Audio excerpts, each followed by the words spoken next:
Lovely, thank you very much, Paul. Good morning, everybody. Can you hear us? You on? Good.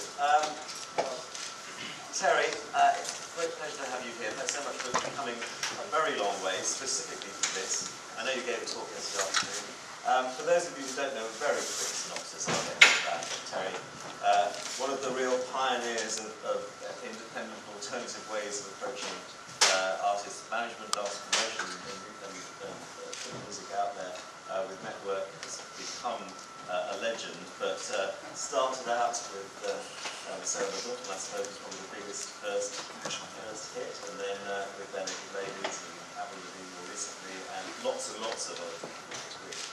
Dido, Coldplay, the list goes on.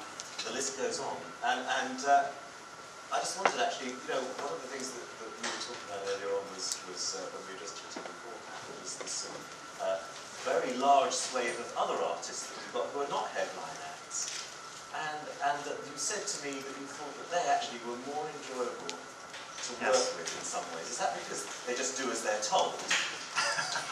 No, I think I love. I mean, for me, the lease of music is music that I love. So my musical tastes are mainly a singer-songwriter. So that could be anything from bluegrass to folk to pop to rock. And artists that don't need all of the mainstream media tend to be a lot more true to what their art is, and as such, a lot less drama and a lot more fun to work with. Right. So less drama and more fun is the yes. You have to hit the delete button a lot less. Right. And yesterday, I think, was the publication day of this report that you produced. I believe so, yeah. Whether it quite was, we don't know. But we can talk about it apparently. And Terry has written a really fantastically comprehensive report that surveys all the multiple ways and models that are currently around for managing, promoting, distributing music, making money out of recordings, essentially. And I recommend it to you because I think it's a great read. And there are a couple of things in there that I thought I would just try and pick you up on, because I know you talked yesterday. I don't know, actually, can I just ask, how many people saw Terry's talk yesterday? A few of you, okay.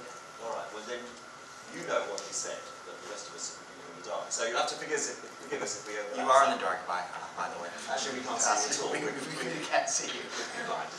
I'll ask you, just talking about that sort of middle range of artists, there's career artists who never necessarily went to ask, is that, when you look at all these models and you look at the way that the industry is going, do you think that's what we're actually heading for? Do you think we're ever going to see major superstar global acts of the kind that we used to have 10 years ago? Well, I think we're always going to have the superstar global acts. I do believe, though, that they will sell less, and there's going to be a real rise of a middle class. An artist who can sell the economic equivalent of a couple 100,000 records to successfully for 6 to 8 months a year and make a very healthy living creating the music that they love.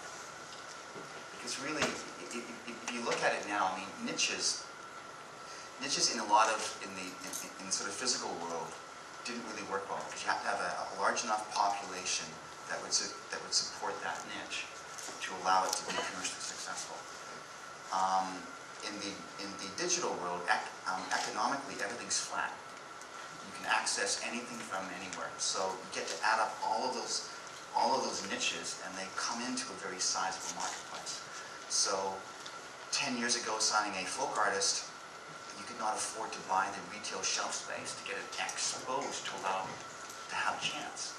Within the digital space, folk and classical and bluegrass and jazz, it's all searchable, it's easy to find, it's easy to hear, and as such, easy to consume. And you don't need to have a store in every city and every country to make that happen. You just need to have one very easy searchable website. So it's taken the whole, taken what like Netflix did for like movies and completely flipped it and made it that really good music can now be found.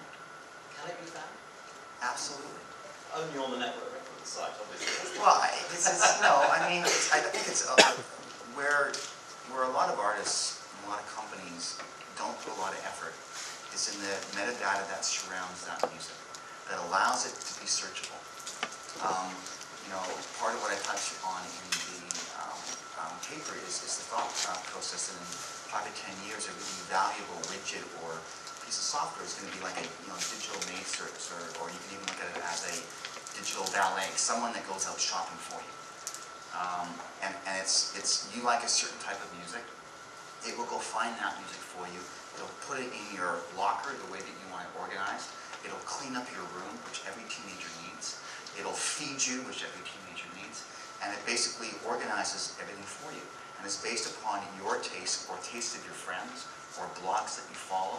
It's kind of like an aggregator of all of those tastes in a very simple, easy way to use. And I think that's going to be of huge value. I think people have touched on that, but no one's really delivered. No one's really brought that together. I think it's a very interesting idea, and it's probably the moment is approaching, I think, when it's right to make that happen. So let me just take you back a step, and before we forget this, you also said that you thought there still would be global superstar fans. Yes. And I mean, and now they are not going to be found by those sorts of digital devices. What are the conditions? What are the things that are going to trigger those kinds of acts? Where are they going to come from now? Because when you look at the economics of the business historically, the reality is that it's those major acts that have essentially funded the risk-taking that the business requires, right? And so if we look at lower sales levels and we look at a small number of those, that has to change the nature of things. So I'm interested in whether they can actually exist at all. I'd actually disagree with you, because you're talking about a Western perspective upon a physical model. Yes. Yes, that needs volume.